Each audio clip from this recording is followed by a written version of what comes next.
Hello दोस्तों, मैं हूं आपका दोस्त और हाजिर हूं सुबह की ताज़ा तरीन खबरों के साथ। तो पहली खबर आ रही है दोस्तों, वर्ल्ड फूड प्रोग्राम को दिया गया शांति का नोबेल। हाँ दोस्तों, नोबेल शांति पुरस्कार जिस पर पूरी दुनिया की नज़रें टिकी हुई थी उसका ऐलान कर दिया गया है। और इस साल यह सम्मान दुनिया में भूख के खिलाफ जंग लड़ने वाली संयुक्त राष्ट्र संघ की agency world food programme WFP को दिया गया है। दोस्तों, इस वर्ल्ड फूड प्रोग्राम दुनिया का सबसे बड़ा मानवीय संगठन है जो भूख के खिलाफ जंग लड़ता है और फूड सिक्योरिटी को बढ़ावा देता है। दोस्तों, इस संगठन को 1961 में बनाया गया था और 2019 में WFP ने 88 देशों में करीब 100 मिलियन लोगों को सहायता प्रदान की। चलिए जानते हैं क्या है वर्ल्ड फूड प्रोग्राम। तो वर्ल्ड फूड प्रोग्राम का काम यह देखना है कि ज़रूरतमंदों तक खाना पहुँचे, स्पेशल गृह युद्ध व प्राकृतिक आपदाओं में। इसका दूसरा काम है WFP इस पर ध्यान दे रहा है कि देश में भोजन आधारित सामाजिक सुरक्षा को कवच को काफ़ी सक्षम बनाया जाए किसी भी देश में युद्ध और अशांति की स्थिति में।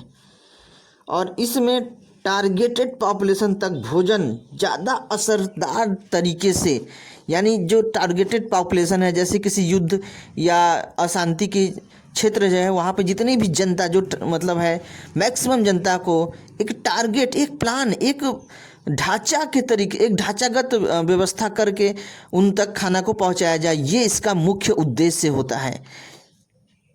जानकारी आपको और दे देते हैं, ले चलते हैं आपको रिवर्स।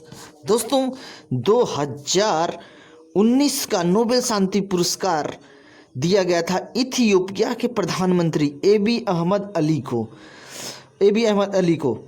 इन्हें क्यों दिया गया था?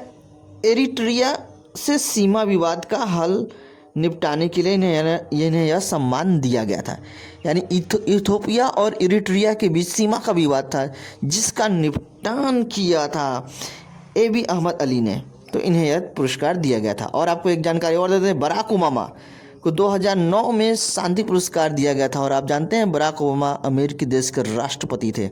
और दोस्तों एक और जानकारी देते हैं, डोनाल्ड ट्रंप को 2021 के नोबेल शांति पुरस्कार के लिए नामित किया गया है, यानी अमेरिकी देश द्वारा 2021 के लिए नामित किया गया है। दोस्तों अगली खबर है स्विस बैंक से। स्विस बैंक ने बताया काले धन वालों के नाम। हाँ दोस्तों, भारत को स्विट्जरलैंड से उन खाता धारकों की जानकारी मिली है जिन्होंने स्विस बैंक में धन जमा कर रखा है। इससे ऐसे लोगों का भी धन हो सकता है जिन्होंने जानकारी दिए बिना विदेश में पैसा जमा कर रखा हो। इससे काले धन के खिलाफ लड़ाई में सरकार को बड़ी सफलता मिल सकती है।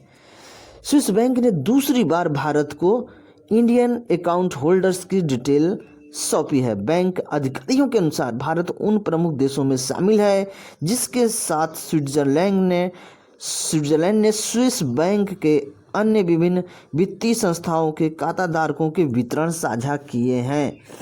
दोस्तों, हालांकि वह पता नहीं चल सका है कि भारत के साथ कितने अकाउंट को डिटेल साझा की गई है और इसमें कितनी रकम जमा है। दोस्तों, सितंबर 2021 में इसी तरह की सूचना साझा दोबारा से फिर की जाएगी। दोस्तों अगली खबर है रक्षा क्षेत्र से किया गया रुद्रम फर्स्ट का परीक्षण। तो दोस्तों आपको बता दें कि भारत में एक और ऊंची छलांग लगाई। भारत ने पहले स्वदेशी anti radiation missile Rudram first का सफल परीक्षण किया। इस मिसाइल के मिलने से भारतीय वायुसेना की ताकत और बढ़ जाएगी। उड़ीसा के बालासोर स्थित इंटीग्रेटेड टेस्ट रेंज ITR से सुखोई 30 फाइटर जेट के जरिए छोड़ा गया। इस मिसाइल को DRDO ने इंडियन एयरफोर्स के लिए तैयार किया गया है। आधुनिक तकनीकी से लैस रुद्रम फर्स्ट मिसाइल दुश्मन के राडार और सर्विलांस सिस्टम को चकमा दे सकता है। दोस्तों चलिए बताते हैं क्या है मिसाइल की खासियत।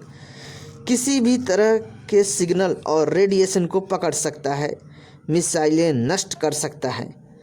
दूसरी इसकी खासियत है, अगर दुश्मन ने राडार सिस्टम को शट डाउन कर दिया है तो भी रुद्रम से बच नहीं पाएगा।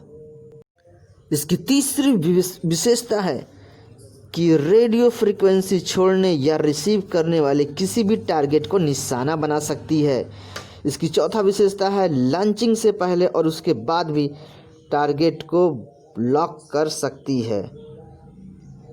पांचवी इसकी विशेषता है, सीड ऑपरेशन को अंजाम दे सकती है। इससे दुश्मन के एयर डिफेंस सिस्टम को पूरी तरीके से नष्ट किया जा सकता है। दोस्तों ये थी इसकी कुछ विशेषताएं और देखते हैं इसके बारे में और क्या बातें हैं। 500 मीटर से लेकर 15,000 किमी की ऊंचाई से लॉन्च किया जा सकता है। 2 गुना तेज़ी से निशाना बना सकता है, आवाज़ की रफ्तार से 2 गुना तेज़ी से। 250 किमी के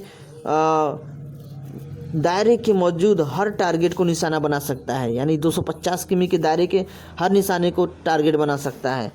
और 0.6 से 2 मैक यानी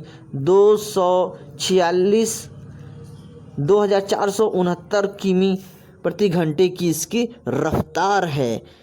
तो दोस्तों अगली खबर आरबीआई के गवर्नर शक्तिकांत दास ने कहा चौथी तिमाही 2020-21 में देश की जीडीपी में बढ़ोतरी होगी। तो आज की क्लास इतनी ही दोस्तों, धन्यवाद।